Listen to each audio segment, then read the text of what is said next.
Og så tilbage til den unge FC Nordsjælland angriber Nicky Biehle. Se, hvordan han jagter bolden her. Så en fantastisk detalje. Indlægget savner lidt, men det gør den dribling der på ingen. I serien startede, ja, så var Nicky Biehle faktisk ganske godt i gang. Spillede 12 sekunder af kampen, og så den første afslutning ellers sendt afsted. Lars Vinde redder den bedste FC Nordsjælland-spiller i første halvleg efter min mening. Og her kommer han så med et oplæg til Nicky Biehle, der sætter den ind. Men så startede flagfesten for alvor. Denne gang er han ikke så frustreret, den unge Nicky Biehle, men det er han måske grund til at være. For som den her replay viser, ja, så er det en meget, meget tvivlsom offside. Fantastisk. Han kunne ikke gøre så meget, for spillerne var simpelthen ikke tændte nok i dag. Det var FC Nordsjælland til gengæld. Her er det Bayram Fetai, der var kommet ind i stedet for Sibu Sissoko. En perfekt aflevering til Nicky Biehle. Og så må den der være, der scorer en fantastisk afslutning. Men igen rusker vinden i flagene. Nicky Biehle kan simpelthen ikke tro sine egne øjne, og det forstår man godt, når man ser den her. Tydeligt, at han på ingen måde er offside, og altså det andet mål, han bliver snydt for, på trods af en helt fantastisk afslutning. Det var, jeg ved, det er det, der gentegner mig. Altså, jeg kender ikke andre, som kunne finde på noget, sådan noget på Brøndby Stadion og finde på så dumme ting. Men det kendetegner mig at lave lidt sjov en gang imellem, og det virker jo. Det bold til Nicky Biehle, så kan han løbe om kap med Kjetil Wæler. Smart lavet af Nicky Biehle. Afslutning fra Biehle. Og godt hold, der netop Karim Zaza. De to havde også mange dueller. Så der var selv i byen for at tjekke dansk fodbold før fodbold-VM, hvor Danmark og Japan jo mødes. Her et godt indblik i dansk fodbold, når det er bedst. Nicky Biehle spilles fri af Andreas Laudrup og eksekverer fremragende Nicky Biehle, der også scorede sidste gang de to hold mødtes, og så misbrugte de i første halvleg. Denne gang lykkedes det. Nyd oplægget fra Andreas Laudrup. Ja, det er næsten som om at navnet klæber til sådan en aflevering som den her. Og afslutningen fra Nicky Biehle, den er også god. Og 2-0 til FC Nordsjælland. Ja.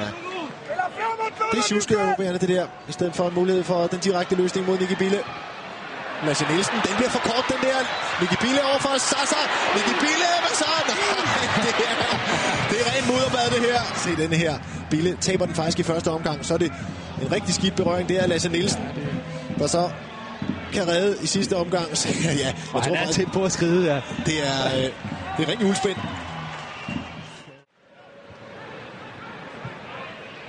Stråbold mod til Biehle, og så Fetai. Så står det 2-0 til... Ja, det er Biehle, der scorer. 2-0 til FC Nordsjælland. Stockholm får lov til at bande. Pierre Bengtsson får masser af plads. Flot indlæg, men hvem følger op på Nicky Biehle? Det er altså 3-4 Nordsjælland.